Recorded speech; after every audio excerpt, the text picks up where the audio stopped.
No, we're fine. Whatever it is, we're fine. I just want to, I don't want you.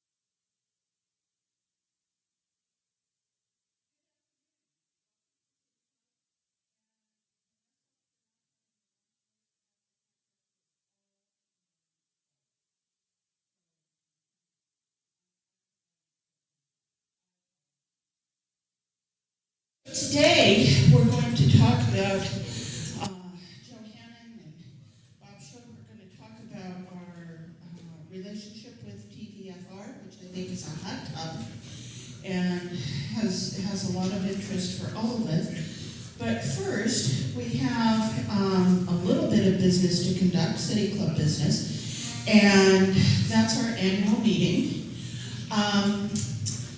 First of all, welcome. Is there any member announcement that's burning?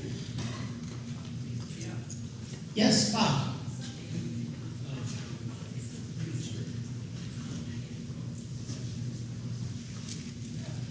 We have a band concert for the community band on Thursday, day after tomorrow, 7:30 in Bowman Auditorium at George Washington University. Most of the music is American. We're doing the Lincoln Portrait of Aaron Copland, this country's outstanding composer up to many years ago. And our narrator for that is none other than our esteemed mayor, Bob Andrews. And we're also doing a take on Morton Gould's Yankee Doodle, which is sounds like we're all playing wrong notes.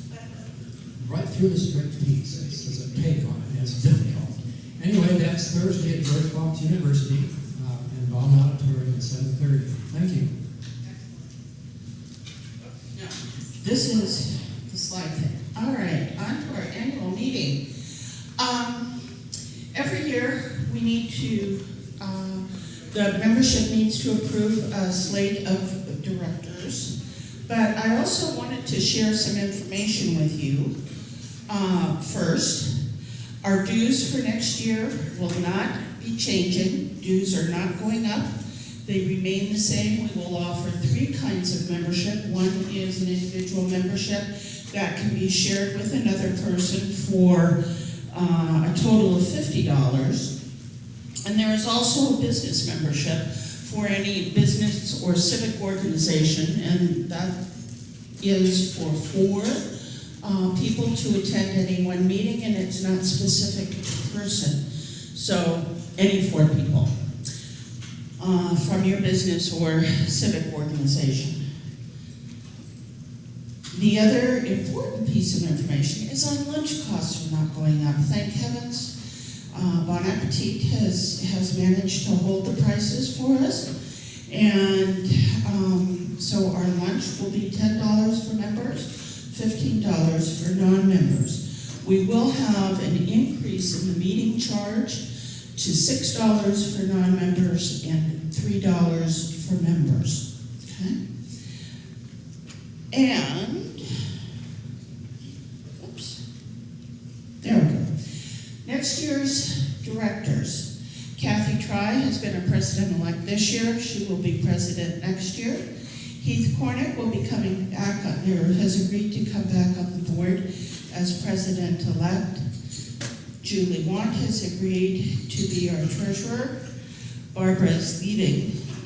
And Claudia and Joe Hannon are going to be working on programs together, which is really exciting. Corinne Waterbury, who's been doing a wonderful job this year, has agreed to continue on in membership. I'll be doing communications, and I promise I'm going to try really hard not to screw up the lunch list again. And Rich Brown has agreed to be a member at large. Does anybody have any discussion about or any questions about the slate of proposed board members? Okay. Is everybody in agreement? Raise your hand, please. Great, that's majority, and the board is approved as proposed. I want to say a couple special thank yous. Barbara Doyle, as I mentioned, is rotating off the board as treasurer. She's been treasurer for a long time, has kept us honest and the bank balance on track, and very special thanks to her.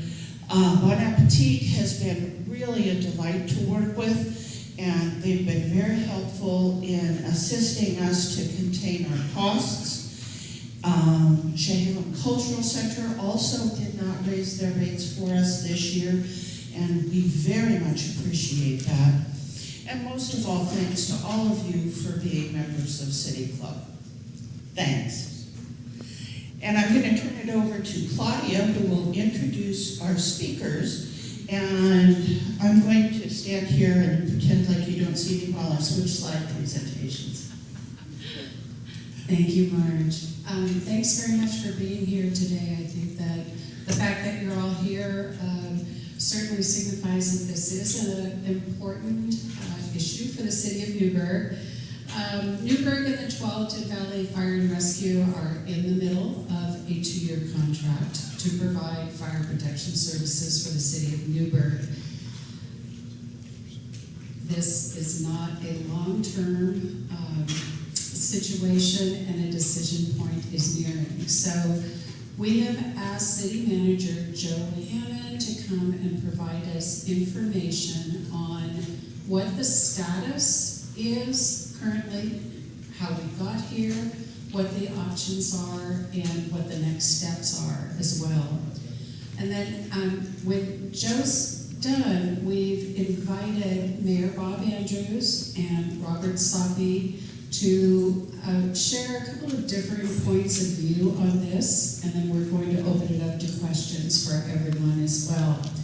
But, you know, when I went back and looked at Joe's bio before I introduced him, and guess what? It's his anniversary day. He has been working for the city of Newberg 1 year today, so congratulations, Joe.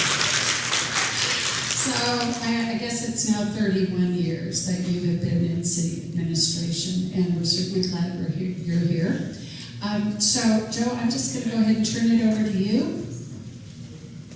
Okay, thank you. Thanks, Claudia. Well, thank you. Yeah, 1 year. Let's hope that we're breaking a pattern here. We'll be around and not have a revolving door. Today, thank you for coming to talk about fire and emergency rescue services. You have my PowerPoint presentation. If not everyone has received them, after we finish, we can get you copies of either some extra that are left at the tables, or we'll email them to you. There's a lot of introductions that we should go around, but I'll make a few on here. There's council members here, and I saw at least 2 of them. Council member, our council president, Stephen McKinney is here, and council member Bacon is council member Essen. So they're around if you have questions also as we finish, in addition to the mayor. And then our chief of Tualatin Fire and Rescue, of Newberg native, Chief Dyke, is here. So, and all of these folks, including me, if you have questions either today or in the next week or the next 2 weeks, and you'll see a date that's coming up, June 19th. So 2 weeks from last night, where the city council has to make a decision, just call, or we'll come out and talk about it. And I'm not going to read each one of the slides. You can look as we go in up on the board, because I want to take the opportunity of leaving some time for questions, of whether it's me or Robert or any of the council members.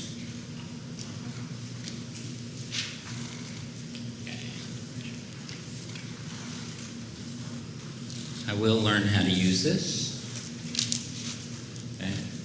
Well, let's just try it. Okay, so the issue is simply stated up there, but it's a pretty complex issue. And that's about what the city is going to do as a community. What are we going to do about fire and emergency services, emergency medical services in the town. Basically what's happened, and it's no surprise, it happens to a lot of communities, and we're one of them, that the money that we have available in the community with the taxing structure that we have right now, it's just not enough to pay for all the services that we have. And for the city and for the city council, police and fire are the #1 priorities for the city. So if we had no other services in town, we only had, a very limited amount of money, it's going to be those services that get funded first. And so where we're at now, and it started over several years ago, but really came to a head 2014 and 2015, where we just learned from our own fire chief, and at that time it was Chief Holman. I don't see him here, but he was telling the community and the council that for many years, over 100 years, we've taken advantage and really appreciated a combination of volunteer and paid firefighters and paramedics to provide all of our services. Well, the world has changed, and one big change out of that with volunteers is just what's happened to our communities, that with the pace of life, that a lot of the younger volunteers we had over the years, they're now forced to have 2-income families, and there just aren't the same kind of options and opportunities for people to volunteer, and yet we've had to rely upon them. And while that's been going on, all of our expectations of the change in emergency medical services, our expectations have been raised. From the time we started, when we were using funeral hearse to carry people from different scenes and would use those to transport it to the hospitals, we've now changed where we basically have emergency rooms, our expectations taking emergency rooms to us at a scene. And we're living a lot longer, but we have expectations as a community of having professionals to be able to reach us 24/7. And that's come in conflict with relying solely, or even a large part of it, in volunteers. So we're coming to a decision point. We found we didn't have enough money to pay for all the equipment we needed and the people. And that was really came to head in 2014-15.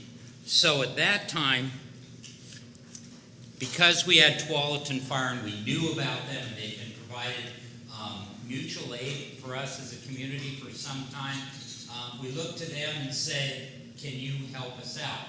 So we entered into a 2-year dating period. And that's where we're at right now. We just completed the first year, and we're going, does it work out that the kind of services that they provide us, and at a particular cost, does that make sense for us in the future? But like Claudia was mentioned, this is not a long-term relationship at the price that we're getting it right now. It's, do you like us? If you like us, and do you, Newberg, want to come into the family of Tualatin Fire and Rescue? And that's where we're at, where City Council, by agreement of this 2-year contract that we have, needs to decide by the end of our fiscal year, which is June 30th, of whether we're going to proceed and continue on with this.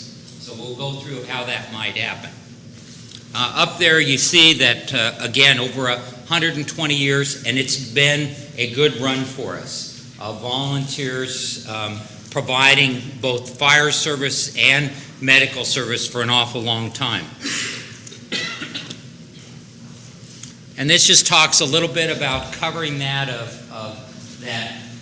the world of both fire, but primarily of emergency medical, has changed a great deal in how it's provided here and around us. And so it takes a professional force with all of the training. And right now, that's being provided for us for the last year with Tualatin Fire. Oh, wrong place. Can't hear. Okay. All right. And then again, that point about for so long, and we are independent here, and we've said, we can take care of our own. And we have been for a long time. Well, now, at least what what my recommendation, and a lot of others around my neighbors here are also recommending, is that in order to continue that, taking care of our own, we have to look to somebody like Tualatin Fire who can take care of us and do it as an affordable cost. So this just, again, provides a little litany or a timeline there of where our chief at that time came in and said, we've got a challenge. We've been trying it for a long time to get the volunteers, to get the right kind of equipment. We had some aging equipment, ladder truck, also some of our ambulances, and we said, gee, we can go out and bond ourselves and get some more money, but maybe there's a better way of doing that. And that's when we invited Tualatin Fire to take a look and to help us out. Up there you can see some of the numbers that have been covered before about the increasing number of cases and how we relied, particularly in medical calls. So to a volunteer, it's not just about staying at home and responding, once or twice or 3 times a week. We have a very high volume. It's not that we're sicker here, but there's a lot of us, and that we expect, and so we have demands on our medical service, and so that just outpaced what we could do as volunteers. So up here is a summary, and I would invite you to take a look at there, because this tries to summarize where we're at and what's changed from the time before we have this contract with the TVF&R and where we are now. A couple things that are worth looking at. First is just staffing.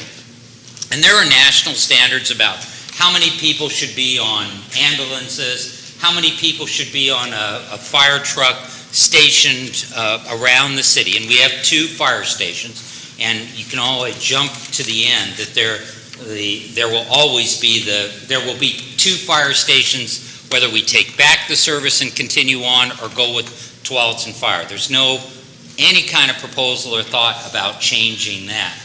But what happened when we combined, or when we went into this contract with Tualatin Valley, is that they looked around to provide the same level of service here as they provide around the different communities that they have in Washington County, here one in Yamhill County, and Multnomah County, and felt that there were a couple things. We had some older ambulances. We had some older fire trucks. So I moved newer vehicles into our community and moved them right into the 2 stations. And then they expanded the number of firefighters that were at the stations. And a big thing about this, of what it does for us, is that at times, whether we're in volunteers or even if we had paid firefighters, but at the staffing levels we have, with the number of people we have, occasionally what would happen is that if we have a lot of people responding to different kinds of calls, primarily medical, and there weren't enough people at the station, that we'd have to look to another nearby station, that's that mutual aid part of it, to come into our community.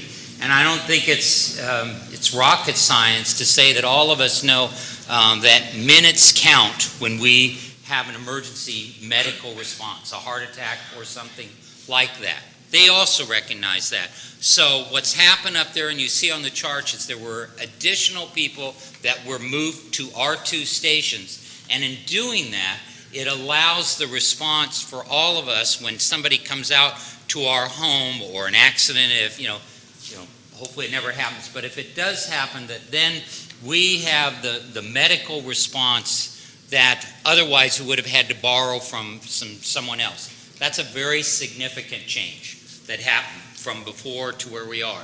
You can see other things up there about new ambulances and ladder trucks, which are very important. You see that, because this is important, about leaving the 2 stations in whatever alternative that we look at. So, okay, so we look at service, and generally people are saying, well, all right, looks like the service is okay. And I'm going to talk about a survey that was done of 200 people in town. There were 2 kinds of surveys. One was a focus group that met over at the library, and that had two groups of Newberg residents, I think about a dozen people in each, asking about Tualatin Fire and about services and alternatives. And then from that, or following that, and we just received the results this week of it, then there were 200 residents that were asked, okay, what do you think about the fire service and what do you think about in the future? Well, one of the things that always comes up is going to be what's the cost. And so we'll try to make this as simple as possible, take it out of Government T's word, but it's about taxes. The city receives, as you probably know, the city receives property taxes from all of us, and we also receive other revenues that might be, we lease, for example, when somebody comes into town and they want to use our right-of-way that are in the streets, they pay for that right. And that payment of the right-of-way goes into what we call our general fund. And just exactly what it sounds like. It's general money that we can use on any of our services. The two biggest services that come out of there is police and fire. In our case, police is a larger budget than fire. So those are general revenues. In a district like Tualatin Fire, basically they have two revenues. One of them is property taxes, and we're going to talk about that. That's similar to what the city does. And the other one is that they receive fees for the emergency medical. And so some is reimbursement, some direct charges, but insurance. So they have those two sources. The city has other sources than just the property tax.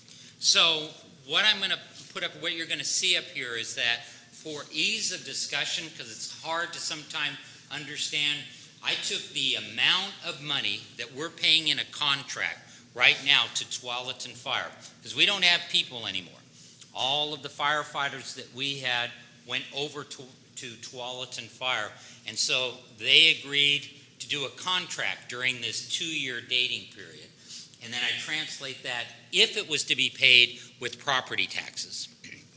And there's no specific set aside in our property tax for police or fire. It's all general revenues. But if we were to translate that, the current contract that we have with Tualatin Fire would equal $1.88 in property tax revenues. So that's a real important number we're going to talk about. And it can change from year to year, not a great deal, but it can change, and we'll talk about that also. And so when we look up here, when somebody says, okay, how much does it cost? First, how much does it cost us to provide? $1.88 per thousand. So what does that mean to you? Think about what your home is worth, then divide it by 1,000. So if you have a $200,000 home, then you divide it by 1,000, that gives you 200. And you multiply that number, 200, times all the numbers that we're talking up here. So for example, if it's 200, then you multiply that by $1.88, and that's how much you pay for fire service. There's some homes that are in the 300,000. Same, formula, 300 times $1.88. Likewise, if we're trying to figure out how much does it cost us if we go to Tualatin Fire and Rescue. Now, they are a separate district, taxing authority, just like the city. Then they have a tax rate, and that's where you go to $2.07 times your 200 or 300. So that's how you can visualize how much it cost us for fire and rescue services. So up here, part of what's going on is that, and this has been part of the, if you want to say, controversy or unknowns that have gone around, because the city council has to decide first, and we're going to talk about how that happens, like with a vote, but they have to ultimately decide, do we go and give up this service, and then how much is it going to cost? And so when there was recently, I know, how many of you got the card in the mail from the Taxpayers Association said, well, our tax is going to go up double?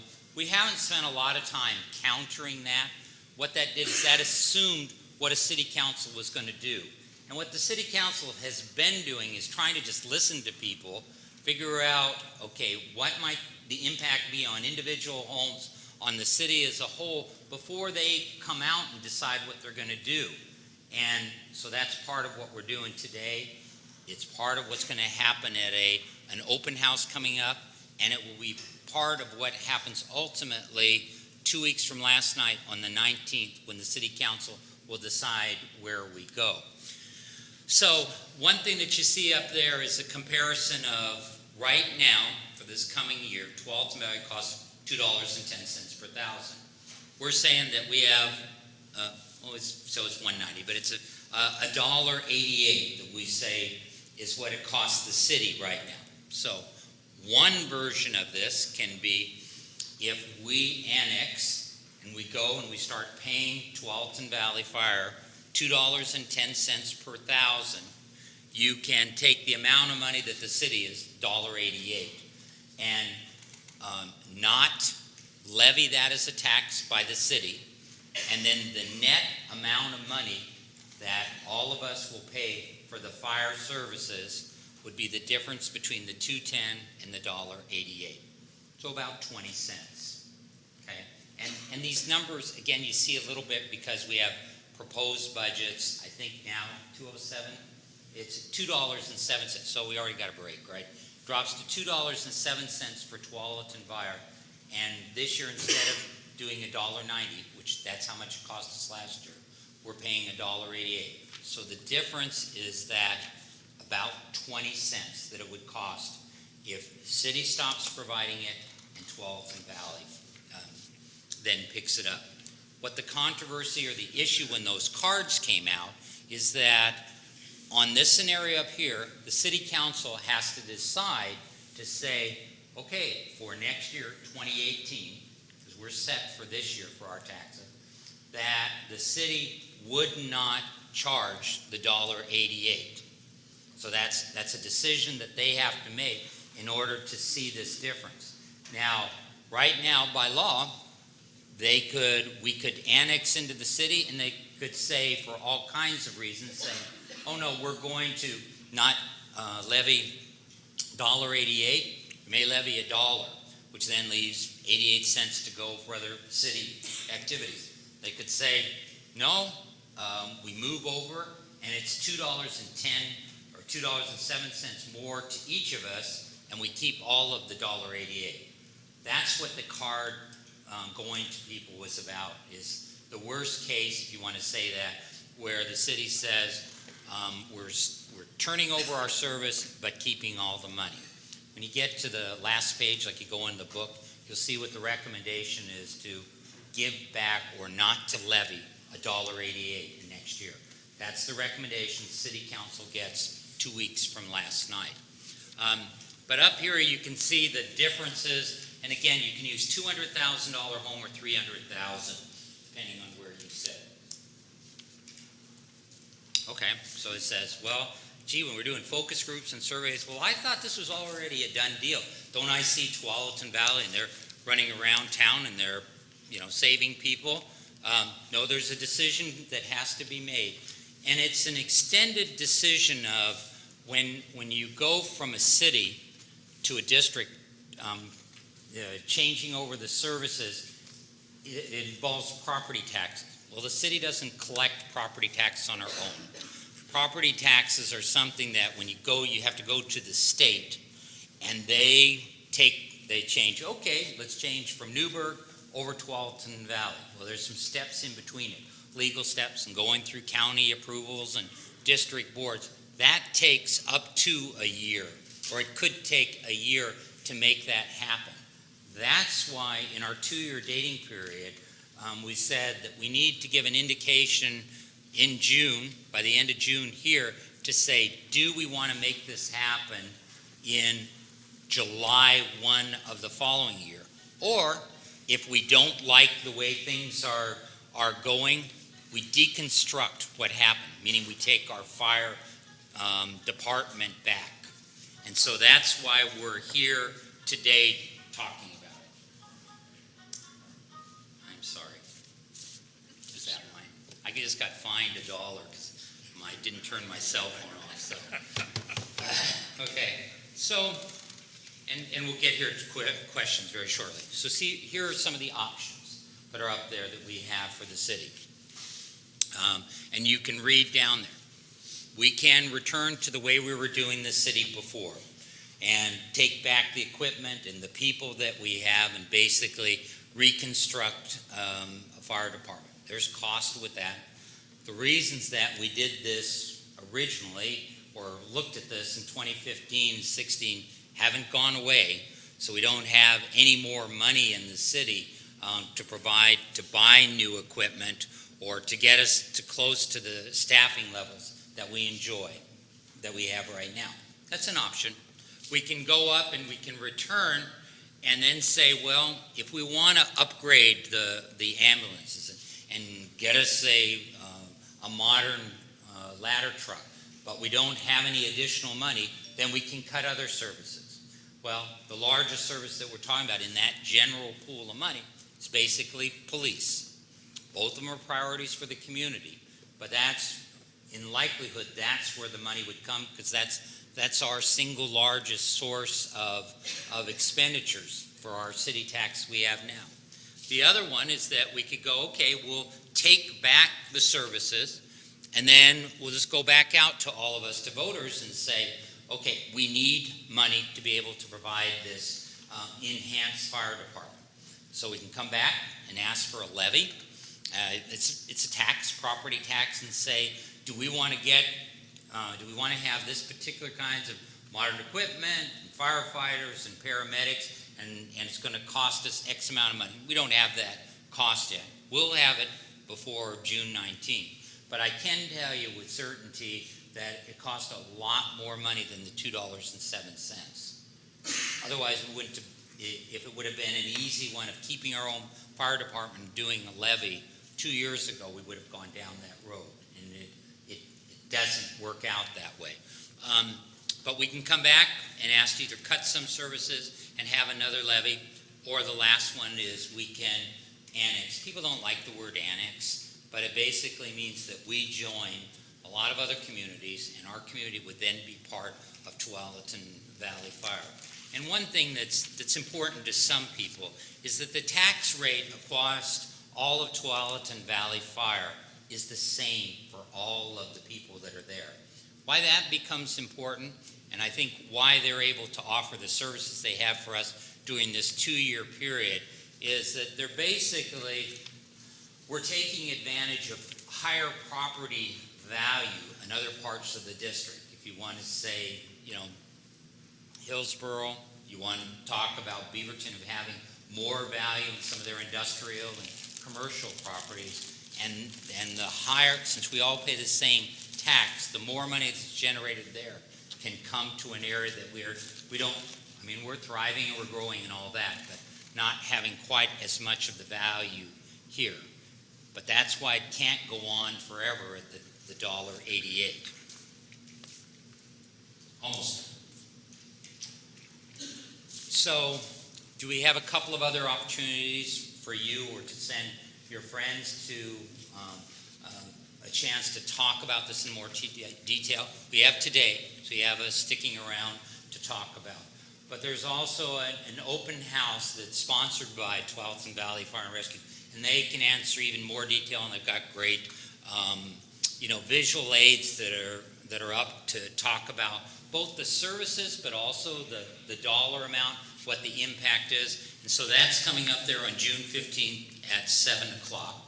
So put that on your calendar, and it is out for other people to see. The last time we did the advertising did not go quite as well.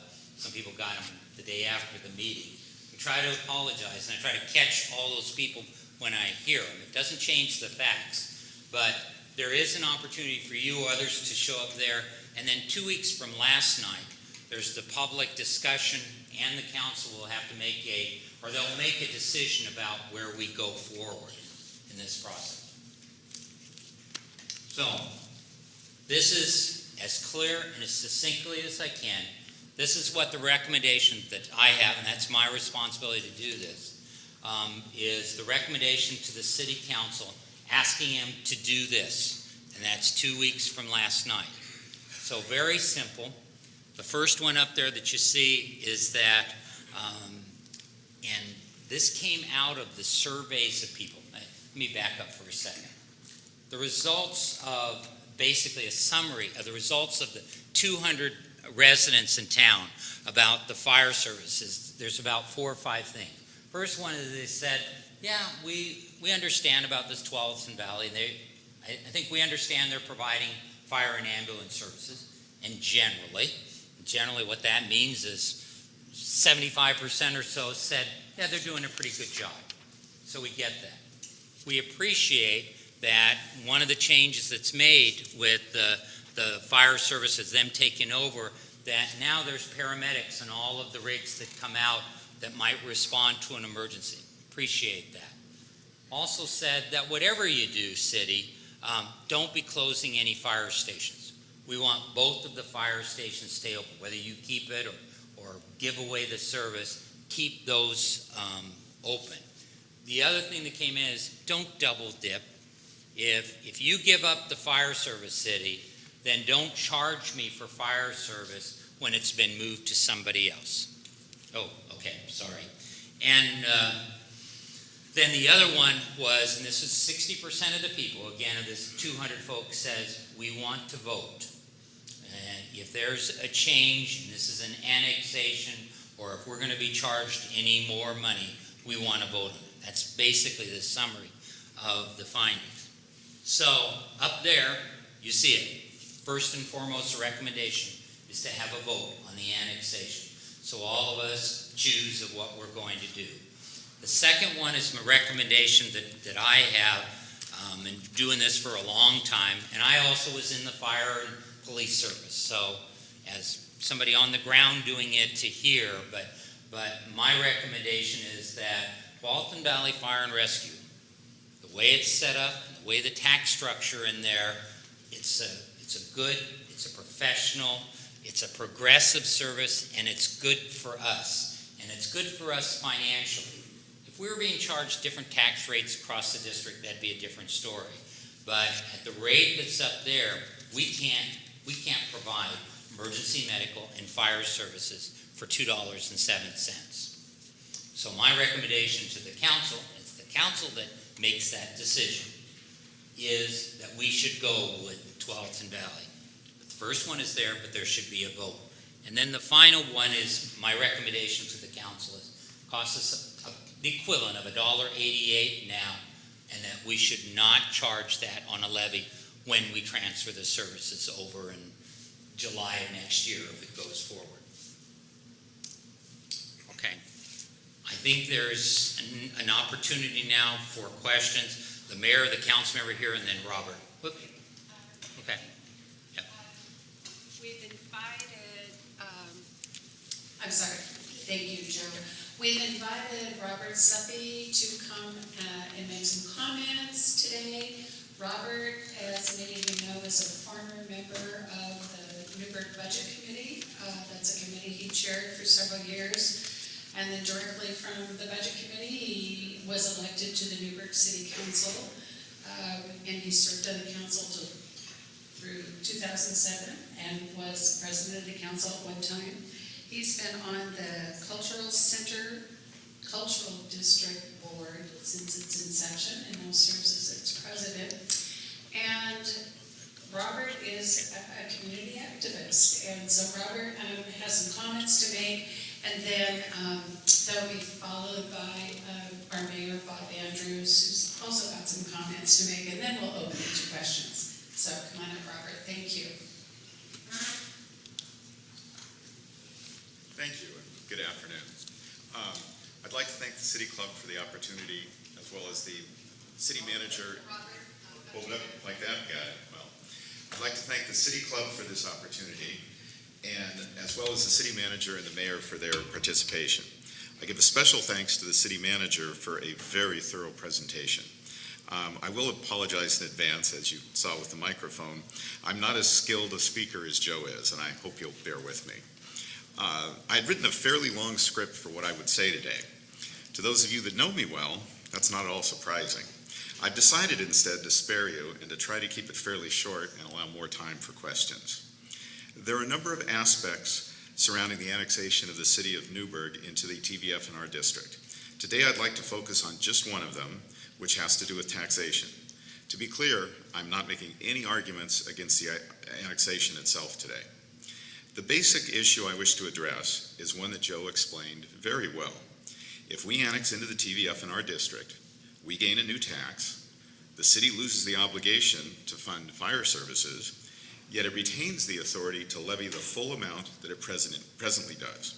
The net result could be a substantial increase in taxes without voter approval. Oregon voters passed measures 47 and 50 about 20 years ago to limit the ability of taxing entities to raise taxes without voter approval. While I wouldn't argue that the taxation result of annexation is contrary to the letter of the law in these measures, I think it certainly goes against their spirit. My solution for this is an amendment to the city charter that limits the council's ability to collect these funds. I believe that this is the only way to put the authority of raising property taxes back in the hands of voters. I went before the council last night and presented a petition requesting that they have a hearing at a later date to decide if they want to put an amendment on the ballot. My sincere hope is that they recognize the importance of this matter and agree to hold such a hearing. I also hope that the council will see the wisdom in their being the ones to put this on the ballot rather than leaving it to the citizens to do so. In either case, I do expect to see the charter amendment on the ballot at some point. If the amendment restricts only the amount the city is presently paying for fire services, the $1.88 that Joe mentioned, the end result is there will be no decrease in revenue to the city for all other services. Yes, the city will lose the revenue through the restriction, but it will be exactly offset by the loss of the expense of funding fire services. I appreciate the city manager's recommendation to not levy the $1.88 in the next fiscal year. This is great for next year, but what about the years that follow? Without a charter amendment, the actual tax levy will be left to the discretion of the Budget Committee and the City Council every year. I participated in the adoption of about a dozen Newberg budgets. I have no doubt if we had had the option of increasing the tax levy to manage perceived city needs, we would have done so. I expect nothing different from future budget adoptions if this option is left available. I would encourage all of you to visit a website my group has created, newbergtaxes.org. There is far more information about this taxing matter as well as other matters related to the annexation. In summary, I think that the will of the voters should be honored by preserving their sole authority for approving property tax increases. To accomplish this, the Newberg City Council should put an amendment to the city charter on the ballot that removes their authority to continue to levy taxes that are funding fire services once those services are no longer a financial obligation to the city. I would like to thank you again for the opportunity and look forward to the mayor's comments and your questions. Thank you.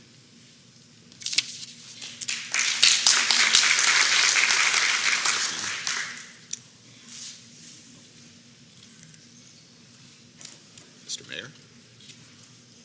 Thank you, Robert.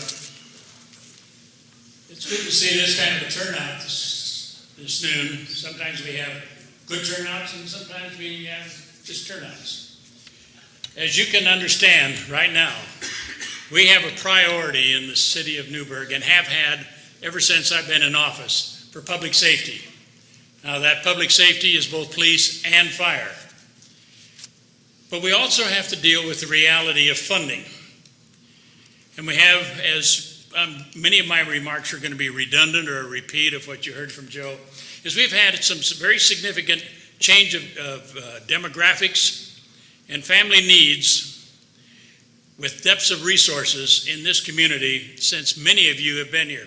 And interesting, one of the things that came out in the study is the average residency in Newberg is 28 years. We've had some with over 40, and we've had some that are less than a year. But the average is about 28. And if you go back and think, as Newberg has grown, and as we look at the services that both our police and our fire are obligated to provide, those of you can remember when Newberg was a comfortable community of 4,000 to 8,000 people. And now we serve through our public safety an area of 24,000 to 26,000 people. So we're looking at a whole lot of different things. We're having a look at different family needs, as Joe brought out, and how that interfaces with the resources that we have through volunteer activities.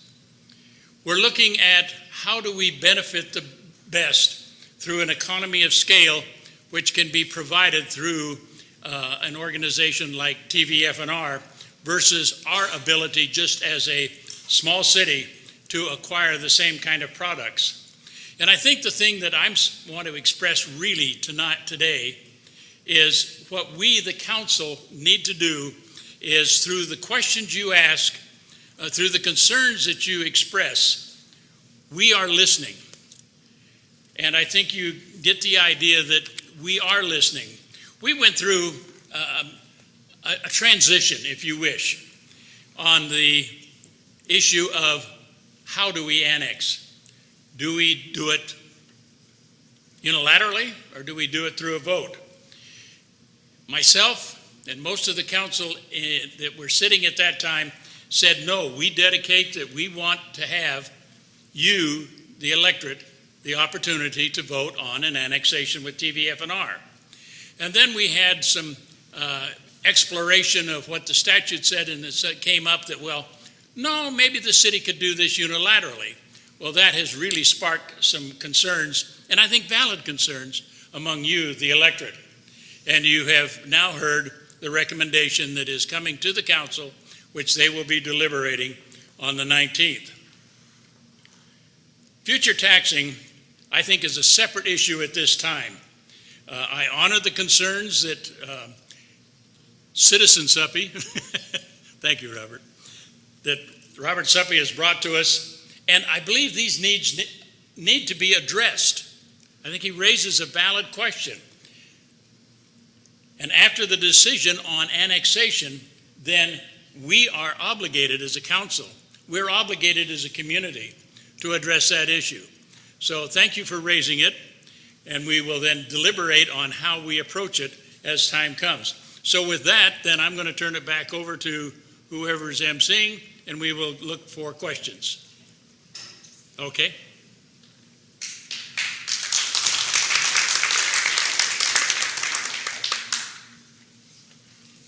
Thanks so much, Bob. Okay, we've got a bit of time for questions. I'm sure there's more than one, and I guess Walter gets the first one. Go ahead. I'd like to know how this addresses the city of Dundee and the rural fire district with this change. Oh, yeah, we need one up front.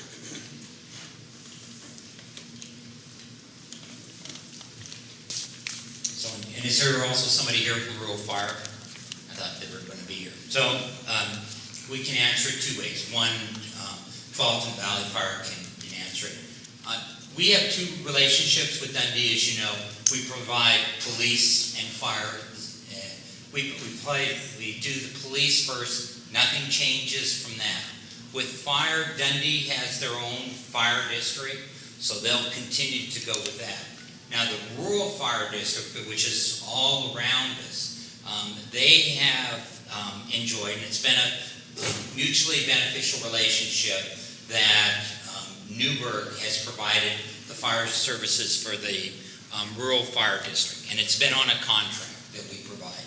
And right now, as part of our 2-year dating period, Tarleton Valley has chosen to extend that service. The people in the rural fire district are going to have to make a choice. They're slightly different from us in that if they were to join Tarleton Valley, they disappear as a district. We don't disappear as a city, and that has some ramifications about how they do it and timing to do it. Also, the difference in the tax rate, and this is important because this came up earlier on the card. There's a difference in the tax rate of how much the rural pays right now for fire service versus the city of the $1.88. And I think is it 45 cents? It's 43 cents that they're paying. So if they go into the Tarleton Valley, remember I was saying that everybody in the district pays the same rate, they'd have to jump from that 40 cent up to the same amount that we paid, the 207. Now, there is a separate rural fire for Dundee. Okay. Dundee has a separate rural fire protection district that has a mutual agreement with the city of Dundee, and they work directly with the Dundee Fire Department. And that is not the Newberg Rural Fire Protection District.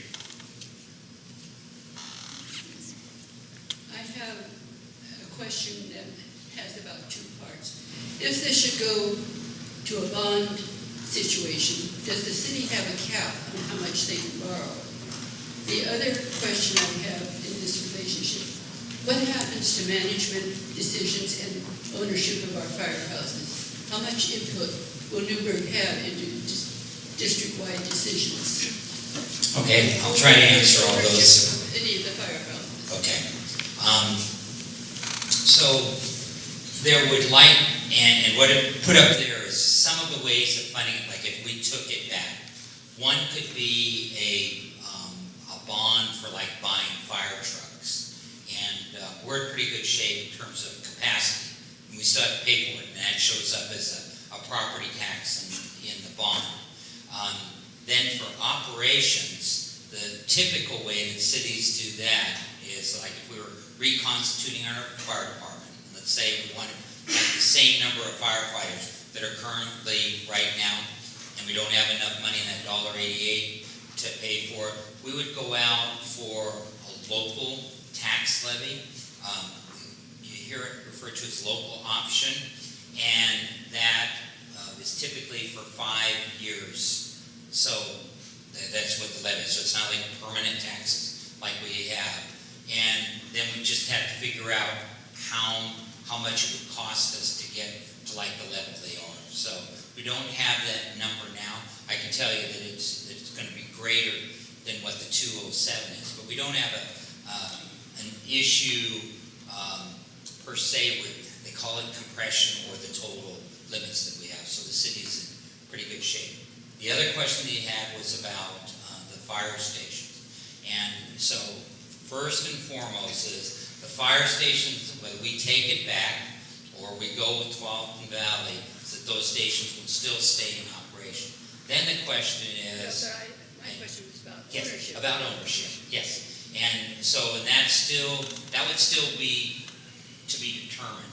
Now, you said, well, don't you have to know that beforehand? Well, I'll tell you what I have told on behalf of the city, but we haven't gotten to that next level, is that it said, well, I think that the fire stations belong to the community as a whole, the way we purchase them. Now, some people would say, well, as a whole, we're taking a service to Tualatin Valley, so what we have should go into this new whole. I haven't particularly suggested that's the way to do it. I would like to lease the property or something where the city gets back the value of those fire stations. But that's still would still be decided. And management decisions? Oh, management decisions would clearly be Tualatin Valley. So, Newberg would have no input? well, Tualatin Valley would be us and we would be them. So right now, what you have, like when we were with our last fire station, or with the fire department, you'd come and you'd go, you'd talk to the local chief and say, hey, I need better response time. That's what you would do. If you didn't get an answer to that, you'd come to the city manager. Didn't have that, you'd go to the mayor. You still have that ability, but instead of going to the city manager, there's a local chief that's here. It's the same ones that are here. You go to their chief, and then you go to the Tualatin Valley Board. They have an elected board throughout the district. And we can have any number of people could run for that office. So we could have somebody from the city of Newberg or the Newberg area sitting on that board for governance, as well as the things that Joe's been talking about. So that's if somebody wants to step up and run for office, we can have that voice on their governing board. We've got time for one more quick question. Bob? We're talking about cost. My concern is the $2.10. Is there controls on what that'll go to next year, the year after that? And do they have any limitations? I think the best record is to just follow what has been happening there.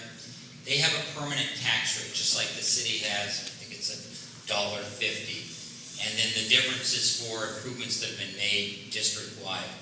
The reason why you saw like the numbers was, like a year ago, we're looking at 220, now it dropped to 207. They're paying off the debt, and so it's dropping in price. You don't see a great variation. I'm going to because you should hear from the chief at least to say something here. But what you'll hear is that their record has been very good, not like, oh, once we finish with Newberg and they agree on that we raise the taxes. First, the thing that's a control of that is that it's a price that's paid across the entire district. So you don't raise the price in one part of the district that might cause a jump. Okay, we really, Can we just have the I'll be fast. Hi, everybody, Mike Dyke, I'm the fire chief, TVFNR. Your question, so our total tax rate you heard discussed at 207, that's made up of $1.52 is a permanent rate. Our board of directors asked us to go to the voters of the entire fire district and ask for a local option levy. And I'm sure you are all aware, those are 5 years. Every 5 years it has to go before all the voters to renew that. That's 45 cents to take us to $1.97. And then the extra, few cents to take you to 207, that's our bond. Back in 2006, we went for a capital bond program to buy fire engines and trucks and build some fire stations across the entire fire district. That is a different mathematical formula that the assessor does every year. And the reason that's gone from 210 to 209, 8, now 7 is because they figure out how much is that mortgage payment for that bond every year divided by the assessed valuation of the entire district, and that's what that accounts for. And this year it's 207. With a strong economy that we're seeing and development across our entire service area, I only see that number dropping until those bonds are fully paid off. And we see that actually occurring in the next several years. So once that bond's paid off, we'll be $1.97, period. So long as the voters continue to support our local option levy. If that is no longer supported, we're $1.52, period. Until we get the entire, 500,000 people that are part of TVFNR to say yes to any tax increase. excellent, and sure, there's a lot more really good questions, and we'd all love to hear them, but we are out of time. But our speakers are going to stay around and be available to talk to afterwards. And if you need to leave, great. If you don't, we can keep going with the microphones as well. But we have one more obligation. Maybe Joe can. Well, we know how honest firemen are, right? Oh. Whoa! So we're going to let you pick the ticket for somebody to get a free lunch in September. This is our last meeting until September. She's partial. She has a son that's a firefighter. I do. Okay, last 3 digits are 202. Who gets free lunch? Somebody? No claims? We get to do it again. All right. This one is 198. You? All right. Okay. Excellent. Come see me at the desk and I'll give you a free ticket.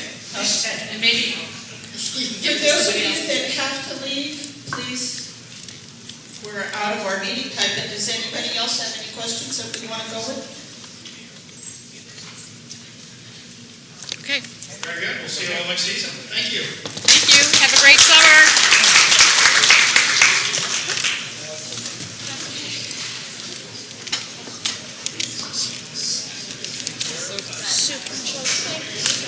Okay? That's good. Now we get to work on next year's program. What was interesting is you didn't mention the library. One option